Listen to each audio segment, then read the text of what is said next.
Hello and welcome to the March episode of the Habitat Home Show. We have a great episode lined up for you today. We'll be speaking with Marcia Martin, our Family Services Coordinator.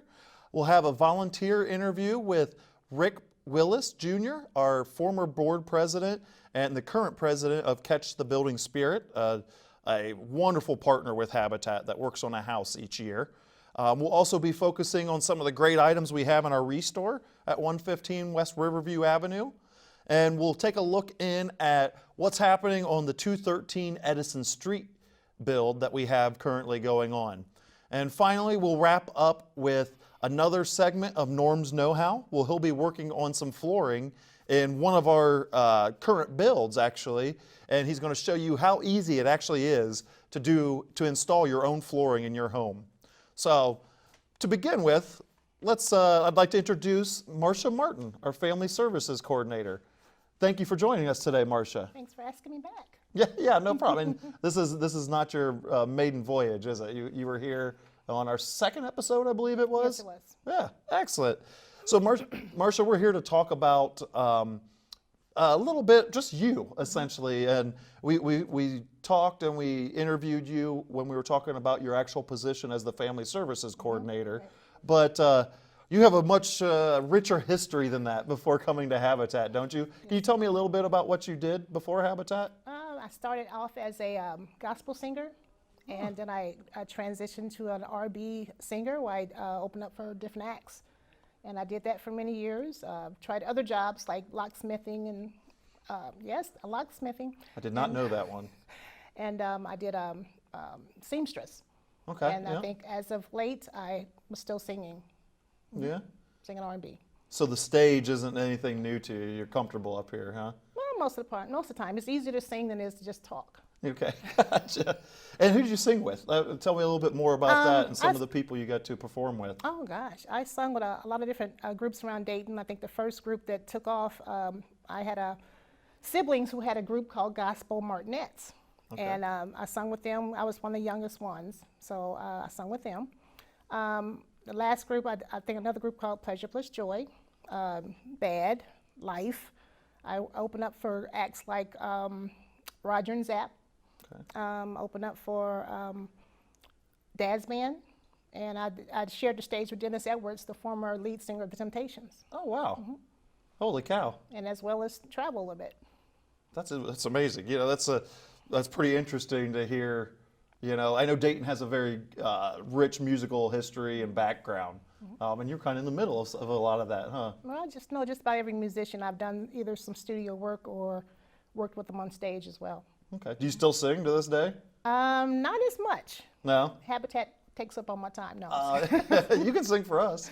Well, maybe one day. Yeah, sure. Well, you've actually sang with, was it a partner family at a dedication? Yes. Yeah. Yes, I sure did. I sung, open up for one of the dedications while we were waiting. I just went ahead and did a song just to keep the mood light. Sure. And nobody left, so we can attest that you're a very good singer, right? Well, how does that, you know, that prior career, especially with the entertainment business, how has that transferred over, or has it transferred over to what you do at Habitat? It keeps me open to people. You know, okay. Being in music or being on the stage, you have to be open to relate to people, and that developed my people skills. So even though when people come in, if I don't know them, it's like I know no strangers. Mm-hmm. They come in and we just start talking. If they open up the door, I'm in there. We're talking about everything, and it makes them comfortable. Mm-hmm. So they can ask me questions, you know, that they normally wouldn't ask because they were afraid to ask. Sure. And as you're the first person most people see when they walk in, so that's important to be open. Right. Just keep them happy when they come in. Let them see that, you know, we're not ogres in here. We work very hard, but yet we here to please you. Mm-hmm. So when they come in and come to my desk, and I greet them with a smile and ask them how they're doing, and it keeps it going. Mm-hmm. And does that help in your role as the Family Services Coordinator, also of working with our partner families? I am very shocked at how open people are to me sometimes.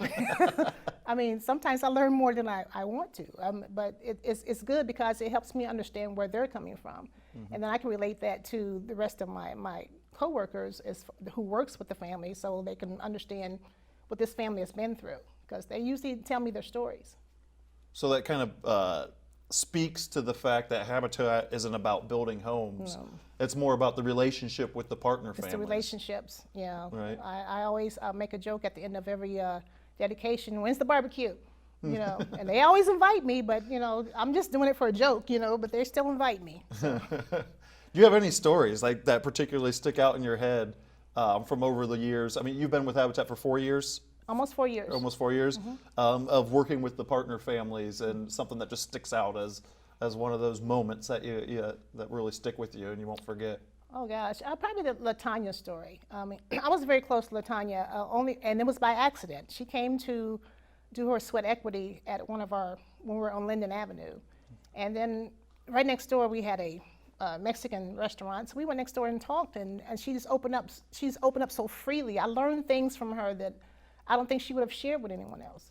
And then seeing her at the dedication, you know, and how she opened up and told even more than I knew that she probably would have told anyone else. And I learned more there. And I think it's probably that prior relationship, that first relationship she and I had, she felt comfortable enough to share. So, yeah, that's probably the one. And she had everyone crying, so. Which happens a lot. I know we talk about a partner family every staff meeting on Tuesdays. Right. And that's been a real eye-opener for me. I know working on the development side is really finding out more about the partner families. And a lot of that comes from what Family Services and yourself and Dave do in the Family Services Department to bring those stories to us, so we really understand the whole family and what we're doing to help them, correct? Correct. We initially, when we try to get our bios, people are holding back. They tell what's safe. And it's not until we actually have those extra conversations that we learn the meat of how they end up coming to us. And a lot of the stories aren't pretty. Right. They're not pretty at all. Yeah. Yeah, everybody has challenges, and Some challenges are worse than others. Yeah. but let me ask you, what made you come to Habitat? Was it you needed a job, you're tired of singing, or was there something that drew you to Habitat? Well, I had worked with a social service agency for 15 years until they closed the doors, and I was unemployed for a while. And then I remember working at YouthWorks, crazy. And then, then I got a call from a lady I had worked with before who was working here as the director, development director. Okay. And she said, they're looking for someone. I said, okay, well, she told me that day, and within a half an hour I got a call from Gail Basine. I said, well, can you come in and interview? I said, yeah, sure. I wasn't expecting that soon. So I went in and interviewed, and then Diane said, let's hire her. And I was okay. But it's where God put me where he wanted me to be, because since I've been here, it's been like family. Yeah, it's like a big family to me. Yeah, we do have a pretty good, close culture. Oh, yeah, we do. I know we like to joke around at different times. That's what makes it worth coming to work. I'm telling you, the jokes, the fun, the laughter. It's not just head down, work, work, work. Sure, Yeah. sure. How has your position changed over these 4 years, when you originally started with Habitat, and what it looks like now? I think in the beginning, I was still learning my job. I was learning what to do. I have more freedom now to go out and actually recruit. I just went to a seminar not too long ago where I was actually there to network. I learned about other agencies, bringing back information I could actually pass on to the partner families. Okay. So Very cool. It's being able to be mobile. I'm more mobile now. Gotcha. Wow, that's interesting. And so, like, you're actually out recruiting partner families to come to the program, Yes. and then apply for home ownership. Just more or less essentially. telling them what I didn't know. I almost applied for Habitat when I was looking for a house, but not knowing, having enough information and being afraid to come over it and find out what the information was. Now I can actually take it out to the public. I can tell people who want to come but are afraid to come. I can tell them, don't be afraid. This is what's going on. It's a good program, and I think from at least 5 places I've been through, at least 4 or 5 people have come. Well, cool. Well, again, thank you for your time this afternoon. We'll wrap this up. I mean, I think people don't understand that the Family Services Department is the meat and potatoes of the Habitat program, or it's at least the most essential part to us serving our families, because Yes. it's not only the building of a house, it's really finding those partner families, working with them, building that relationship, and helping them through the process so that when they sign the mortgage, they're prepared to be a homeowner in our region. That's what we do. We more or less bring them in, take them by the hand, and we just kind of guide them through the program. And at the end, we're turning them loose with the keys, but still, we're there for them when they need us. Well, again, thank you so much for joining us this Thank you for having afternoon. me And over. look forward to seeing you in the office. Yes, singing. Yeah, singing, of course. Look for her latest album on YouTube. Yeah. Well, that was an informative interview with Marsha Martin for me. I hope it was for you also. There were a couple things in there that I didn't even know, and I've worked with her for 3 years. So next up, we're going to go out of the studio, and we're going to have Ashley Reeves, our volunteer coordinator, interview one of our very dedicated volunteers, Rick Willis. He's our former board chair. He is still a board member, but more importantly, he is also the leader or president of Catch the Building Spirit, which is a Catholic and Presbyterian partnership that works together with all their local parishes to raise the funds and actually provide the leadership for one of our Habitat homes each year. All right, welcome to our March edition of our Volunteer Spotlight. I'm Ashley Reeves, the Volunteer Services Coordinator for Habitat for Humanity of Greater Dayton. And today I'm joined by Rick Willis, our chairman of our Field Operations Committee here at Habitat for Humanity of Greater Dayton. So thank you, Rick, for joining us today. You're welcome, my pleasure. I appreciate you being here. We are excited to have you for our Volunteer Spotlight for March. So today we really just wanted to touch base with you and just kind of, run through how you volunteered here at for Habitat. So, what really drew you to volunteer for Habitat first? Well, my initial involvement with Habitat, I like to build, and many years ago when I heard of houses being built throughout Montgomery County, I threw my name in a pot and showed up on a build site and went from there. And then shortly thereafter, my church got involved with Catch the Building Spirit, and that drew me closer into the Habitat mission because Catch the Building Spirit's mission and Habitat's parallel. And so with that said, we build a house with Habitat for Humanity of Greater Dayton every year, and that really pushed me into getting involved on the board and now field ops. Okay, so you are our past board president. You were on our board. You're still on our board. Correct. But you went from working with CTBS on a build site to getting on the board. So what kind of were you first interested in joining the board for Habitat for Humanity? What was your draw there? What were you hoping to achieve by joining the board for Habitat? I think understanding the mechanics of Habitat, in other words, understanding what it is to be a volunteer, what it is to build a house, what's involved, allowed me down here at Ground Zero to really move up onto the board and be more involved on the governing decisions that help promote the mission and what we're trying to do in Montgomery County.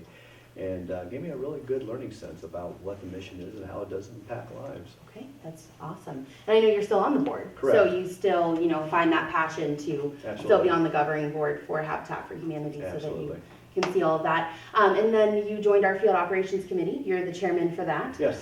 So kind of let our audience know what that entails. Well, the Field Operations Committee involves the guidelines for the houses themselves as well as the sites that we purchase. And as an architect, I've been very much involved with redesigning our houses to comply with international guidelines, but more uniquely that our houses are very cohesive with the neighborhoods that we go into. We don't customize them, we make them blend in, which makes our houses very aesthetically pleasing. And then more importantly, our committee, the Field Operations Committee, has been instrumental in making our houses Energy Star efficient, which gives our families benefits of lower utility bills. So it's all been great accomplishments with the board. Yes, and I think you kind of highlight just the different aspects of how you can volunteer with Habitat. I think, that was one of the reasons we really wanted to get you on our Habitat Home Show, starting out with CTBS, working on the build sites, and then coming on as, part of the board and then joining the Field Operations Committee, but you're still working with CTBS even as a volunteer or a house leader. Yes. With that group. So, I think, it's really important for our viewership to understand that there are different aspects of how you can volunteer with Absolutely. Habitat for Humanity. I know we're always looking for, additional volunteers to join our various committees and, bring their skill sets to our committees so that we can have, these great committees that can come together, make these decisions, work with the board, work with staff members here. So I know that you have definitely been instrumental in kind of wrapping that all together, because you've been through so many different aspects of that. Do you feel that your career as an architect, has definitely benefited us, or how has that helped you in all your aspects of how you have volunteered with Habitat? Do you feel that kind of has had a... Yeah, I think that contribution just really makes our houses unique. When I say unique, they are very cohesive with the neighborhoods we go in. It's something I'm proud of. I'm also proud of the fact that our houses are a standout, that when you go down the street, you can identify this is a Habitat house, the quality of materials, the aesthetic, how it blends in, the landscaping. And I think it was really a joint effort from the whole committee, as well as other volunteers that were very passionate about that type of mission also. So it's been very much a joint effort. Okay. I think that is great. I mean, I know, I was talking to Norm just about our build that's almost finished in Summerdale and why it needed to have brick on it, and he was kind of going through that whole, explanation of that, and I found that to be incredibly interesting, just because I didn't know that all the aspects that went into it, and how, how many volunteers kind of contribute to the decisions that are made. Absolutely. In, starting a new build site for one of our partner families. So I have found that to be very interesting. I know with CTBS, you get that, grounded kind of volunteer experience working with that group, building a home for a partner family. Would you describe that as maybe the most gratifying kind of volunteer position that you've had here with Habitat? That component alone I'll do as long as God gives me the strength to do it. There's something about, first of all, meeting the family, which we get the opportunity to do before we break ground, catch a building spirit. We have a groundbreaking ceremony that is basically second to none. We have 50, 60, 70 people show up. We have the grounds blessed. And as a group, because we have worked well together now for 24 years, we literally construct the entire house, frame it, window, roof in 1 week. And we encourage the family to be with us. And what's really gratifying is seeing the family, seeing the children that first day, pounding that first nail in, and it brings tears to everybody's eyes. So it's awesome. It's the best way I can say it.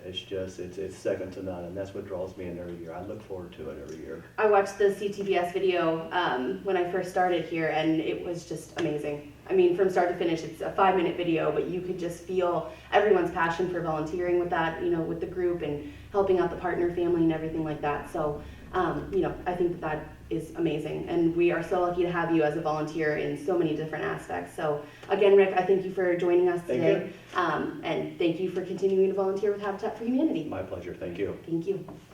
Thank you, Ashley, and thank you especially, Rick. We appreciate all the volunteering you do for Habitat, not only in leadership, but also on the build sites. Next up, we want to focus on some of the things that we have in our Restore that are available for the public. I want to remind you that you're always welcome to donate new or gently used furniture and appliances, as well as materials to our Restore. You can donate those or schedule a pickup by calling 222-2296 or visiting our website at www.daytonhabitat.org and clicking on the Restore button, and it'll schedule, or it'll send you to a website that'll actually schedule your pickup. Today's items that we want to focus on are cabinets, which we have a ton of cabinets. They're one of the hottest items we have in our Restore. We get them very regularly. So if you're actually redoing a kitchen or thinking about redoing a certain part or another kitchen, please come to the Restore, check out the deals we have on cabinets. You can also donate old cabinets if you're getting new ones to our Restore by going to the website or calling. Another item that has been very helpful for us as we use these funds to build houses in the community are double ovens. We've gotten quite a few brand new double ovens in, and you can find out their pricing by visiting us. Our store hours are 9 a.m. to 5 p.m. Tuesday through Friday, and 9 a.m. to 3 p.m. on Saturday. If you visit the Restore, there's also plenty of lighting. We get brand new lighting sometimes and some used lighting that we have at very discounted prices. Again, going back to the brand new items, we have a mixed array of brand new refrigerators. Some of them are built into your cabinets. Some of them are just your normal stainless steel refrigerators. We also have used refrigerators. They're all in great condition. We've checked them out, we've tested them, and we have them for sale in the Restore. Another great item that we've just gotten in are some brand new tubs or bathroom tubs, bathtubs, I suppose, that were donated through Marksant Labs. They actually had a bunch of Lowe's items that they used to develop some software that would showcase these items, and then they donated to the Habitat Restore.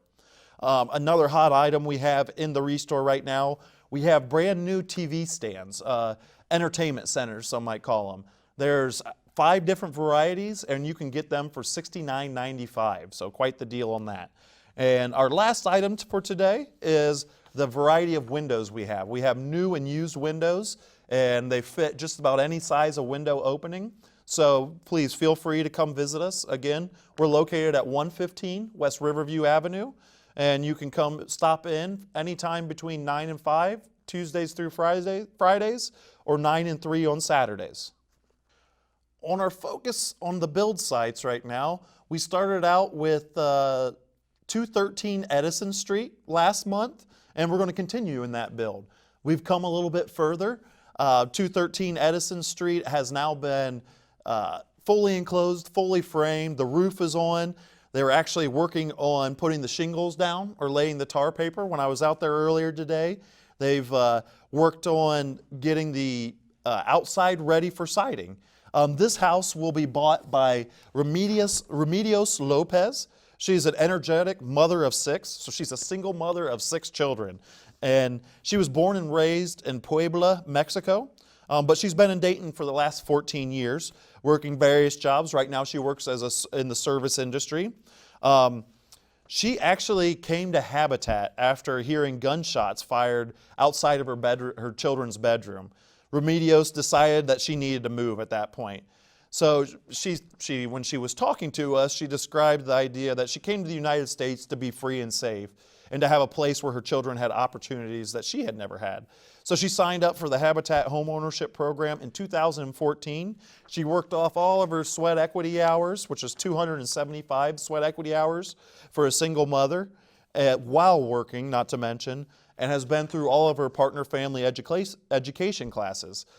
So we look forward to continue to work on Remedios' house on 213 Edison Street. And if you're interested in helping complete this house, please visit our website at www.daytonhabitat.org, and you can sign up to volunteer by clicking on the volunteer link. It's great to see the Edison Street build coming right along. And so once that is built, one of the products we will actually be putting into that house, you can do very simply at your own home.